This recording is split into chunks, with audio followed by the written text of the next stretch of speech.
नमस्कार सभी को। आशा करती हूँ सब अच्छे होंगे, कुशल मंगल होंगे। आज एक नई वीडियो आपके सामने।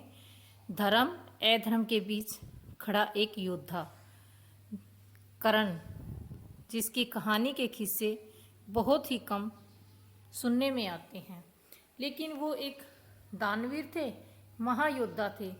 वो इतिहास में बहुत ही महान थे। इसलिए अनसुनी कहानियाँ हम आपको सुनाने जा रहे हैं। तो बिना देरी किए वीडियो को शुरू करते हैं। इससे पहले आपने अगर हमारे चैनल को सब्सक्राइब नहीं किया तो सब्सक्राइब कर लें और बेल घंटी को प्रेस कर लें, ताकि आने वाली हर वीडियो का नोटिफिकेशन मिलता रहे। तो चलते हैं, दानवीर कर्ण के किस्से सुनते हैं। महाभारत के युद्ध में दो महान योद्धा आमने सामने थे, अर्जुन और कर्ण। लेकिन क्या आप जानते हैं कि भगवान श्री कृष्ण को कर्ण से एक विशेष प्रेम था। कर्ण, जिसे दुनिया में सूतपुत्र कहा जाता था, लेकिन वो असल में सूर्य के पुत्र थे। तो आखिर कृष्ण कर्ण से इतना प्रेम क्यों करते थे? आइए जानते हैं इस रहस्य को। वीडियो के अंत तक बने रहें। कर्ण केवल एक महान योद्धा ही नहीं, बल्कि दानवीर भी थे। वह किसी से भी कुछ मांगने पर तुरंत दे देते थे, चाहे स्वयं कितने ही कष्ट में क्यों ना आ जाए। एक दिन जब वह स्वयं भगवान इंद्र एक ब्राह्मण का वेश धारण करके कर्ण के पास जाते हैं और उनकी कवच कुंडल मांगने लगते हैं, तो कर्ण ने बिना किसी हिचकिचाहट के उन्हें दान कर दिया, यह जानते हुए भी कि यह उनकी रक्षा करेगा और वे एक बड़ी मुसीबत में पड़ सकते हैं। लेकिन वो दानवीर इसीलिए कहा जाते हैं कि वो अपने बारे में नहीं सोचते थे और उन्होंने बिना सोचे समझे उसको दान कर दिया, जो बिना किसी अहंकार के। इसी कारण कृष्ण जी उनसे बहुत प्रेम करते थे। ऐसे व्यक्ति को कैसे ना प्रेम करे कृष्ण जी, जो बिना किसी अहंकार के केवल देना जानता था। कर्ण दुर्योधन के मित्र और केवल कौरव सेना में थे, लेकिन उनका हृदय हमेशा धर्म की ओर झुका रहता था। वह जानते थे कि वह पांडव सही हैं, फिर भी उन्होंने मित्रता निभाई। जब उन्हें पता चला कि वह कुंती के पुत्र हैं, तब भी उन्होंने अपने वचन का पालन किया। कृष्ण कर्ण की इस धर्म प्रियता को बहुत सम्मान देते थे। महाभारत के युद्ध में पहले श्री कृष्ण ने कर्ण को संभालने की बहुत कोशिश की।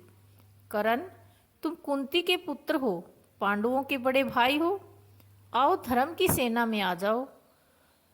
लेकिन कर्ण कहते हैं, प्रभु, मैं अपना वचन नहीं तोड़ सकता। मैं दुर्योधन का मित्र हूँ और अंत तक उनका साथ दूंगा। इस वार्तालाप में कर्ण का एक और महान गुण सामने आया, उसकी वचनबद्धता। श्री कृष्ण जानते थे कि कर्ण अपने शब्दों के प्रति अडिग रहने वाला योद्धा है। यही कारण था कि कृष्ण कर्ण का सम्मान करते थे। युद्ध के दौरान कर्ण ने अपने संकल्प को निभाया और अंतिम समय तक कौरवों के पक्ष में लड़ते रहे। लेकिन नियति को कुछ और ही मंजूर था। कर्ण के रथ का पहिया धरती में धंस गया और तभी अर्जुन ने उनके ऊपर तीर चला दिया। कर्ण के अंतिम समय में जब वह जमीन पर पड़े थे, तो श्री कृष्ण उनके पास गए और उनकी आत्मा के लिए प्रार्थना की। कि उन्होंने शिव से प्रार्थना की कि कर्ण को मोक्ष प्राप्त हो।